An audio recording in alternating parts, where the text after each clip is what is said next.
Dans ton show Morancy Live, tu fais aussi quelque chose d'assez audacieux. C'est que tu racontes l'histoire du petit chaperon rouge. Oui.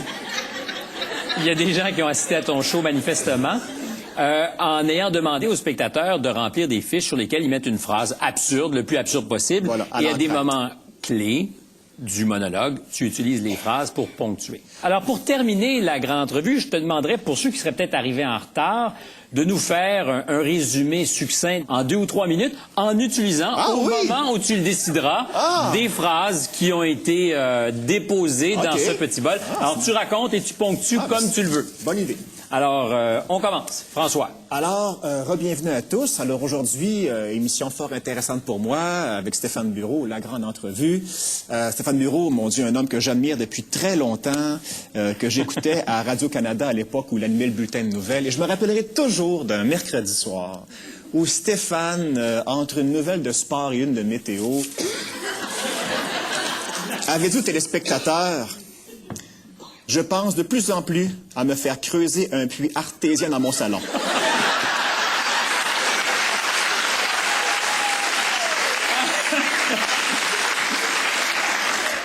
Sa carrière d'humoriste débutait.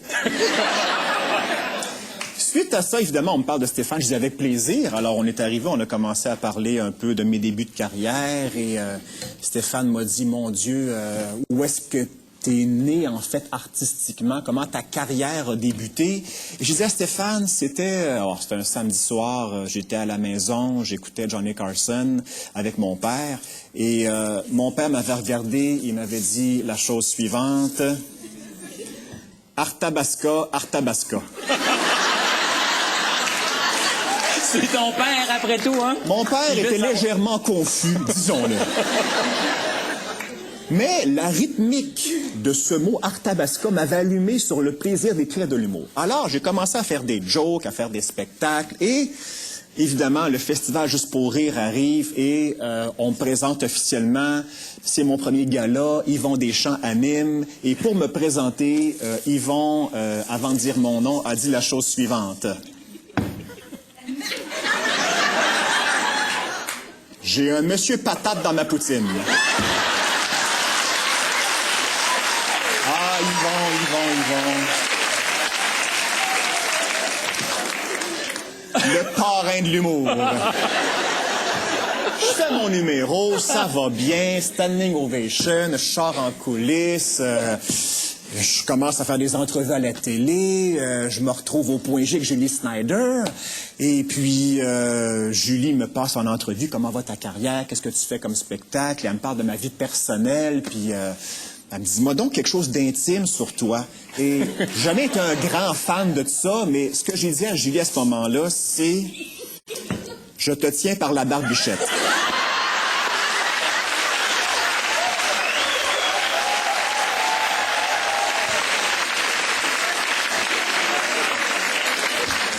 Choisissez votre barbichette. Fait que là,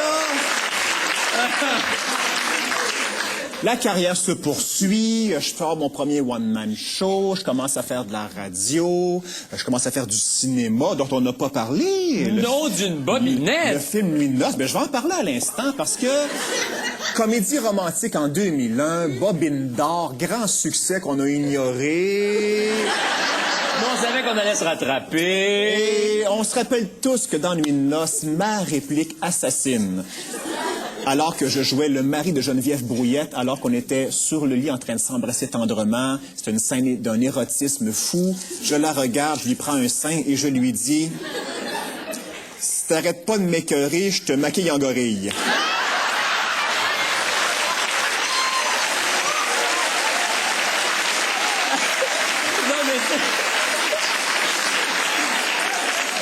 Je le rappelle, grand succès qu'on a ignoré. Fait que là, Nuit de noces se fait gros succès. Je retourne à faire Merci Bonsoir, ça va très bien. Et quand on m'a annoncé que c'était retiré des ondes, j'étais frustré, fâché.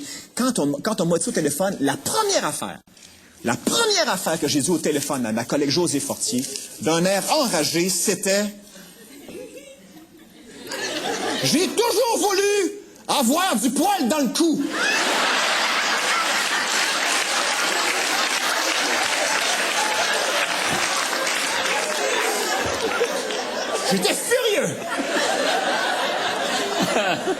Fait que j'appelle mes parents qui me réconfortent quand je vais mal.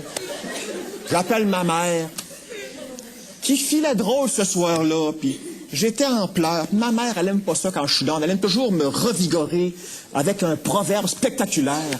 Et la seule affaire qu'elle a trouvé à me dire, c'est « François, franchement, il manque une dent, mais c'est tout un gentleman. » Elle parlait bien sûr de Pierre-Carl Péladeau. Et tout ça pour dire que aujourd'hui, en 2009, ça va bien. Merci, bonsoir est terminé. Midi Morancy se poursuit. Juste pour rire va bien. J'ai animé un gala en fin de semaine qui a été un gros hit. J'en suis très heureux. Et si il fallait qu'en fin d'entrevue, je résume ma carrière en une seule phrase. Bonne chance!